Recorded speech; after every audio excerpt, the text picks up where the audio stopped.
Okay, so here are the results. And this top fabric, oh, it's a bit creased now, is Pauline's silk, and this one below is mine. Now these were both felted onto the pre-felt, so they're nice and even and smooth. So this side is the old paper. It's a little bit of squiffiness, I think. There's a little bit of distortion, and I don't know if that's down to the printing, because when you peel off the transfer, especially on the sheep, it seems to be the worst. It sort of pulls the fabric and goes a bit puckery. But I did try and flatten it when I wet it out. But it might be worth trying to iron it first.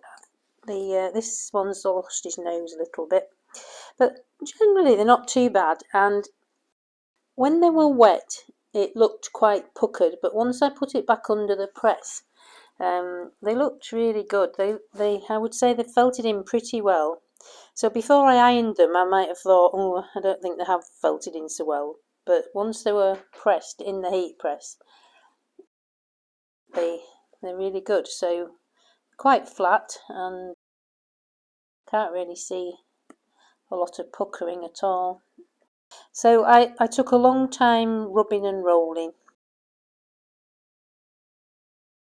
and I think that has made a difference. I think you try and maybe start gently and rub it or roll it. Sometimes, I don't know how you do it, maybe you just roll it straight away. I always rub it a lot first. I don't know why I've always have done that, but some people roll it straight away. And actually I had samples which I'll show you in a minute, and when they were rolled they looked even better. They were less squiffed.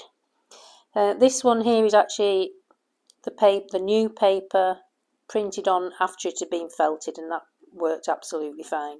So there's no problems there. I would say that it's actually worked reasonably well, and the old paper puckered just as much as the new, so so I don't think that's an issue. This is on my silk, which is very, very similar to Pauline's, but again it's come out pretty well. And you get the actual felt, the silk goes in really nicely with the pre-felt, works really well. So again, old, new, and then Pauline's paper. So as you can see, they've gone in pretty well. So there might be the odd little pucker, but when you press it, so I know for Pauline, putting on vessels, that might be harder. It'd be harder to press. So here on this one, you can maybe see a few little creases. So when it was wet, they were more obvious that they hadn't gone in, but once they were pressed, they looked fine. So that's the pre-felt. This is the cotton gauze, which I used to use a lot. I think the size of a transfer could make a difference. Like I used to use it a lot with dragonflies, and of course they're not particularly big or bulky. But this is the old paper, and actually the sheep nearly rubbed away, which was quite amazing. The bees have done okay. They've stayed okay, but it's one way a little bit more, obviously with the texture of the fabric, it's looks a bit more worn, which I've not ever noticed before. But it's the same with all the papers. So this is the new paper. The seahorse has kept its shape really well there. A little bit of puckering on the bee, but like I say, once it's pressed you don't really notice. I've got 3 samples here on wool tops, so I just did 2 fine layers of 120s merino. Sorry. And so the first one is the old paper, and again we've got a few little creases within the images. So the silk's a little bit more random when it's on the pre-felt. It's a little bit more regular, so that's probably my laying out of wool. It's a bit less regular. So that's the old one, and then this is the new one. I think I chopped the head off, so it's not because it's felted funny. But again, it has gone in. So I rubbed these a long time. The bee's a little bit puckery, but again, once they're pressed, you don't really notice so much. Yeah, I think this particular one, the bee, hasn't gone in so well, but I think you know, maybe I didn't rub the bee as much because the others have gone in absolutely fine. There's no, I don't know if you can see it properly, there's no puckering really at all. A few little creases, but no, but the felt, you know, it has gone in the silk. So that bee's got a little bit of a pucker.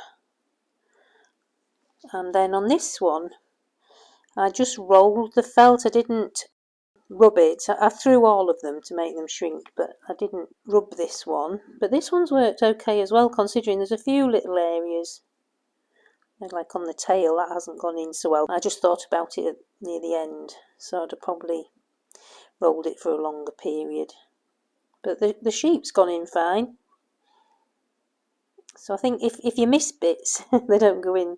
Yeah, so the tail on that one's not worked. But I turned these samples upside down to help get the fibres through as well. When I used to work with vessels, I'd always do it inside out. I just think sometimes it works better that way. Anyway, that's really my conclusion. So in general, they have gone in. I think you just need to work at it a little bit longer. Maybe start off quite lightly, but just rub or roll for longer than you normally would. And I think it's the same with that as it was with the old paper. It doesn't seem to be that much different. But the new the print that I did onto the felt, that worked really nicely. So yeah, it came out really well and it printed very easily. So that was nice to know as well. Got a sheet of paper with how I tested them and the results and my findings and what I think you can do to help it, and I'll put those in an email and send them out. Okay, so I hope this has been useful for you. It's been quite nice felting again. I really enjoyed having another go. It's been a while. So see you around. Bye for now.